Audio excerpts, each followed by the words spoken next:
Hi, Mark Jaben here, Medical Director for the Haywood County Health Department, and let's talk about this pandemic.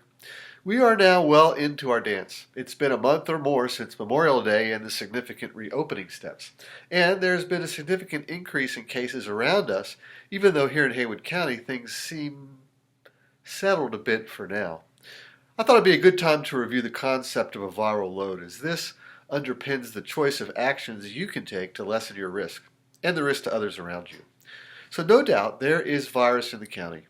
It can't be avoided, but the risk of getting sick can be reduced. It depends on the viral load, the amount of virus your immune system has to deal with. So, getting exposed does not equal infection. Going out and about and encountering others who perhaps are infected does not mean you will get infected. It's not about the amount of virus you come in contact with. The virus must not only get on you, it must also get in you, like virus on your hands and fingers transferred through mouth, nose, or eyes, or getting inhaled. And even then, you won't necessarily get sick. If the load is small enough, your immune system can take care of it. It's only once there is enough to overwhelm the immune system that a person gets sick. And the people who are becoming seriously ill and dying are because their immune system then goes into overdrive and begins attacking not only virus, but also normal cells. And we don't yet know enough about the immune system to know if yours will do this, so it's best not to go there. So here is the strategy. Block the chain of transmission anywhere along its path and you reduce your risk. So here are the possible actions you can take to do that. Number one, avoid the situations where we have seen people getting infected, primarily confined spaces with loud, large crowds packed together. But also, we've seen it with infected people who continue to go out to work or on vacation or take it home to family, and exposing others by not strictly following home isolation or quarantine as recommended. Number two, how do the 3Ws help? Well, washing hands frequently for 30 seconds blocks the transmission from fingers to face. Wearing a mask, well, when we talk, large droplets of saliva are expelled into the air, and these can carry virus into the air at least a few feet.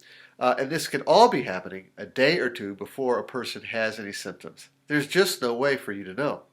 So a mask helps to intervene in the chain of transmission by reducing the distance these droplets are spewed. A mask will not eliminate all the virus you might inhale, but hey, we're just trying to lessen the risk, so any amount helps. Keep a distance. 6 feet for no more than 15 minutes is the guideline, but be aware, loud talking or singing can send virus-filled droplets even 10 or 20 feet around, and in this circumstance, 6 feet may not be enough, especially in a confined, crowded space. Number three, that gets us to the golden rule of gathering. Gather with others as you would have them gather with you. Be considerate of the risk you might pose to others, and expect those you gather with to do the same for you. So be together, just be together safely. Number four, the best way to break the chain of transmission is to show an IQ. Isolate if you get sick. If from family, in your house, or others, keep your distance and avoid contact. And if that's not possible because of the layout of your house, for instance, contact the health department. There are resources available so you can be isolated safely. And if you get exposed or tested, quarantine yourself for the period of time advised. Yeah, I know it may be inconvenient for you, but consider what you might do to others. COVID is more deadly than the seasonal flu. It has already killed twice as many people in 4 months as this year's flu did in 6. More and more, we are seeing also long-term issues in those who recover, regardless of age. Now, there will be people who tell you this is no big deal, and I would ask them and you to say that to the 2 million people here in the United States alone who have been infected, and the over 120,000 who have perished, not to mention their families. And if you're worried about underlying health issues or your age, or if you're around people with those concerns, just be extra careful in what you choose to do or not do. You know, no one can make you do any of this. The choice you make is yours to make. So forget the politics.